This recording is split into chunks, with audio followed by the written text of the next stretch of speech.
कैसे हैं नन्हे दोस्तों। महात्मा गांधी आज भी दुनिया के लिए प्रेरणा स्रोत हैं। भारत में महात्मा गांधी की जयंती 2 अक्टूबर को गांधी जयंती के रूप में मनाया जाता है।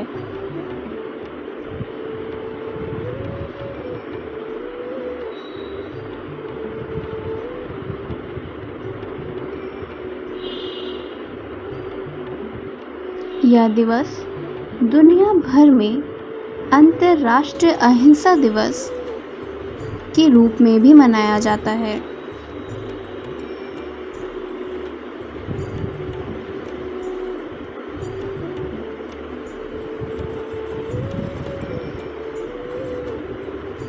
उन्हें हम प्यार से बापू या हमारे राष्ट्रपिता कहा जाता है।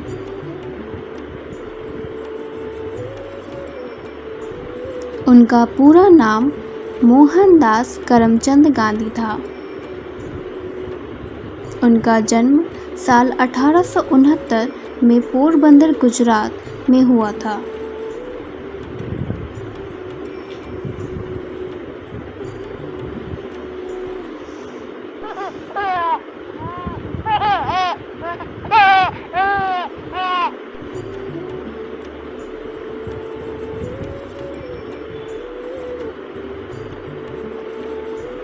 उनके पिता करमचंद उत्तमचंद गांधी और माता पुतलीबाई थे। 13 साल की उम्र में उन्होंने कस्तूरबा गांधी से शादी की। युवा अवस्था में वे पढ़ाई में निपुण थे।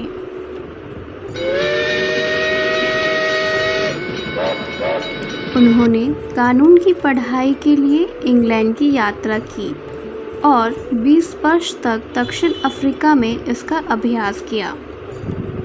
गांधी जी को भी अन्य भारतीय लोगों की तरह अपनी त्वचा और रंग और विरासत के कारण मतभेद का सामना करना पड़ता था। उन्हें यूरोपियन यात्रियों के साथ बैठने या सार्वजनिक फुटपाथ पर चलने की अनुमति नहीं थी। जब उन्हें डरबन कोर्ट में अपनी पगड़ी उतारने के लिए विवश किया गया तो उन्होंने विरोध किया। हर बार उन्हें मतभेद का सामना करना पड़ता था।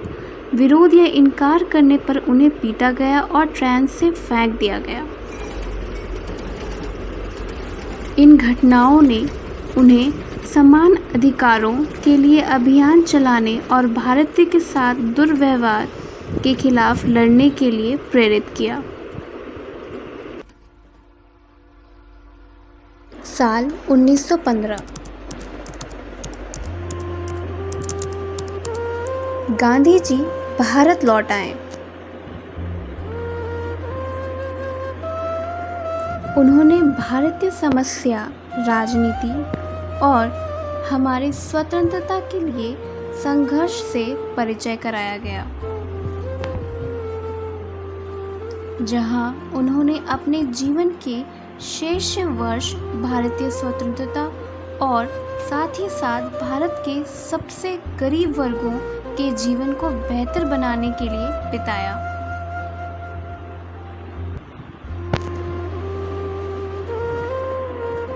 गांधी जी ने साल 1918 में चंपारण आंदोलन और 1930 में नमक अधिनियम आंदोलन जैसे प्रमुख आंदोलनों को नेतृत्व किया।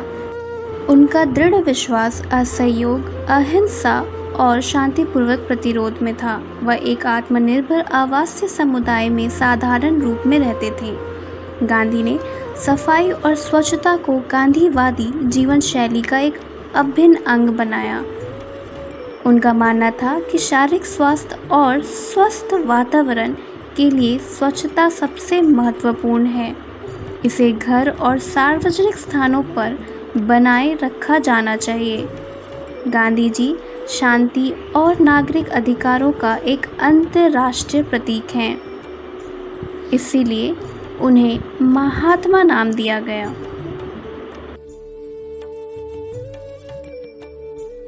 तो प्यारे नन्हे दोस्तों, बापू से हम क्या सीखते हैं? बुरा मत देखो, बुरा मत सुनो, बुरा मत बोलो, सत्य परम है। बच्चों, हमें हमेशा अपने और दूसरों के प्रति भी सत्यवादी होना चाहिए। आँख के बदले आँख पूरे विश्व को अंधा बना देती है। बापू ने हमें अहिंसा सिखाया। दुनिया में जो बदलाव आप देखना चाहते हैं वह स्वयं में लाएं। बापू हमेशा कहते हैं कि अगर हम खुद को बदलने के लिए तैयार नहीं हैं तो दुनिया में कोई बदलाव नहीं हो सकता। स्वच्छता ईश्वरता के समान है। स्वच्छ शरीर का होना उतना ही ज़रूरी है जितना कि स्वच्छ दिमाग का होना। सच्ची शिक्षा को आसपास की परिस्थितियों के अनुरूप होना चाहिए, वरना यह स्वस्थ विकास नहीं होता।